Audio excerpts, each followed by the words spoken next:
Армысыздар, құрметті тыңдармандар, YouTube арнамызға қош келдіңіздер.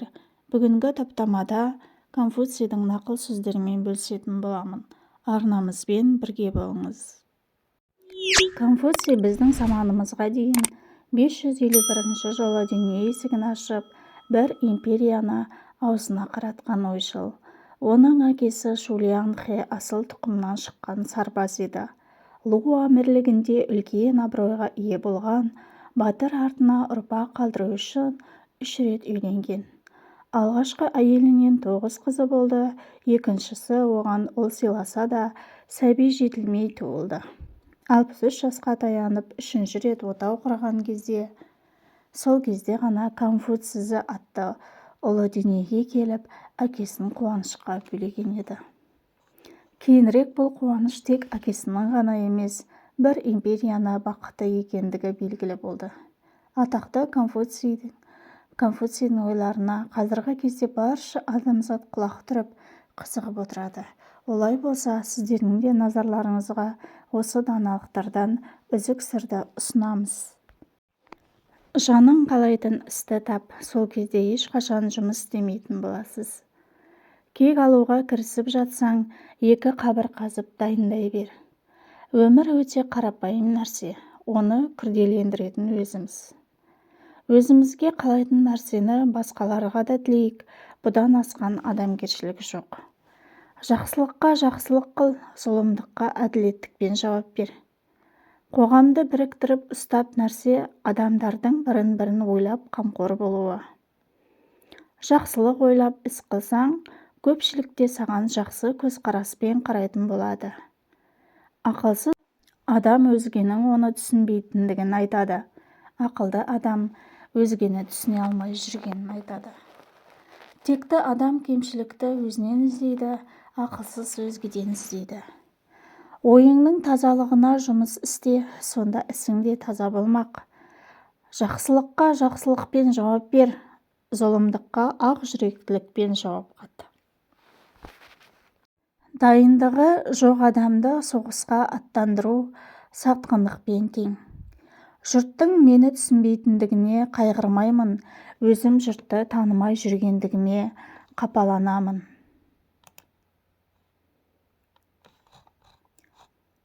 Нағыз азамат парызын білер, пасық жандар пайда іздер. Өмірге өшпенді кісілерді тыңдау, олармен арпалысып тұру өз қылмысыңның басы. Жақсы өмір сүру үшін өмір бойы басшылыққа жарар бір ауыз сөз, кешірімді болу. Түзетуге келмейтін қате нағыз қате. Азамат жігіт қанша турашыл, қайсар болғанымен қасарыспа болмайды.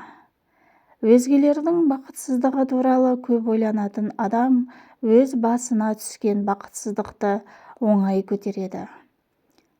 Адамдар неге жақсы әуендерді тыңдайды, неге кітап оқиды? Өйткені барлығы жанын емдегісі келеді, болмысын қалыптастыруды қалайды. Барлығы әлемнің шындығынан жанын тасалайды. Жақсы әуен, жақсы кітап сенің басыңдағы жағдайды бір сәтке болса да ұмыттырады. Музыканың терең иірімдеріне бойлап, кітап атты өзге әлемнің ғажабына ену арқылы санаңды мазалаған сансыз сұрақтан арыласың. Егер өмір туралы аз білсек, сонда өлім туралы біз не білеміз? Ең үлкен саясат – тәрбие. Адамдар мені білмейді деп қапаланба, мен адамдарды білмеймін деп қапалан. Егер билеуші ел әдет-ғұрпын жақсы білетін болса, оған басқару оңай. 3 нәрсеге – адамға деген сүйіспеншілікке, қайғысыз, білімге адасусыз, батылдыққа қорқынышсыз қол жеткізе алмайсың. Тек әйелдермен және арам адамдармен жұмыс істеу қиын. Олармен жақындассаң, тыңдаудан қалады. Олардан алыстасаң, олардың тарапынан жек көруге туғызасың. Қарағай күн суыған сайын қатая түседі. Басқарудың 4 жексұрын тәсілі. Тәрбиесіз өлтіру қаталдық. ескерту жасамастан жұмыстан нәтиже талап ету зорлық. Бұйрықты орындау мерзіміне дейін кешіктіру қарақшылық. Еңбекке ақы төлеуде сараңдық жасау ұсақтық. Қате деп түзілмейтін қателерді ғана айтамыз. Халықты күштеп тыңдатуға болады, оны білімге зорлай алмайсың. Аса ақылдылар мен аса ақмақтар ғана өзгермейді. Орта жол даналыққа ең жақын нүкте, оған жетпеу одан асып кеткенмен бірдей. Өмір бойы басшылыққа алып өтетін сөз бар ма? Бар, ол кішіпейілділік. Ең даналар мен ақмақтар ғана өзгермейді. Барлық ұсақ-түйек байқалады, барлық құпия ерте ме кеш пе мәлім болады. Кемел адам кемшіліктің бәрін өзінен, бос адам басқалардан іздейді. Алысты көре білмейтін адам жанындағы пәлені де байқамайды.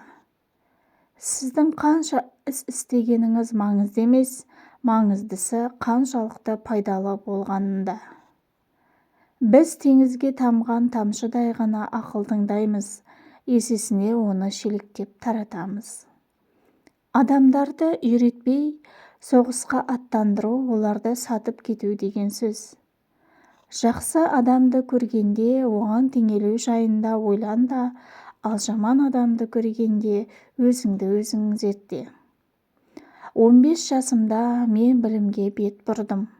30 жасымда бағынышсыз тұрмысқа қол жеткіздім. 40 жасымда күмәннан арылдым. 50 жасымда көктің еркін таныдым. 60 жасымда шындық пен өтірікті ажырата бастадым. 70 жасымда жүрегімнің қалауына ере бастадым. Текті адам кемшілікті өзінен іздейді, ақылсыз өзгеден іздейді. Үндемеу ешқашан сатпайтын ұлы дос. Адамгершілігі барлар басқаларға тірек болады, осыны да өздері қалайды. Басқаларға жетістікке жетуге көмектеседі, өзі де сол жетістікке жетуді қалайды. Кең пейілділік таныту мүмкіндігі туып тұрса, ол жағынан ұстазыңызға да жол бермеңіз. Достарыңмен қатынаста тек олардың қолынан келетін іс істеуге кеңес бер, оларды жақсылыққа жетеле. Әдептілікті бұзба, бірақ нәтижеге жету үміт жоқ жерде әрекет жасама, өзіңді кемсітілген жағдайға жеткізбе. Мейірімді еркек тойғанша тамақ жеп, бай болуды мақсат тұтпайды. Ол істі көп тындырады, бірақ аз сөйлейді. Ізгі адамдармен әңгімелескенде, ол өз кемшіліктерін өзгертеді. Егер өмір туралы аз білсек, сонда өлім туралы біз не білеміз? Мейірімді адам өзін кінәлайды, төмен адам өзгені кінәлайды. Үнсіздік ұлы дос, ол ешқашан саған опасыздық жасамайды. Адамдар өздеріне байлық пен атақты қалайды. Егер осы екеуіне адал жолмен қол жеткізе алмасаңыз, олардан аулақ жүргеніңіз дұрыс. Маған айтып берсең, ұмытып қаламын, көрсетсең, есімде сақтаймын, өзіме жасатсаң, үйренемін. Танымның 3 жолы бар, ең оңайы еліктеу, ең ащысы тәжірибе, ең мәртебелісі ойлау.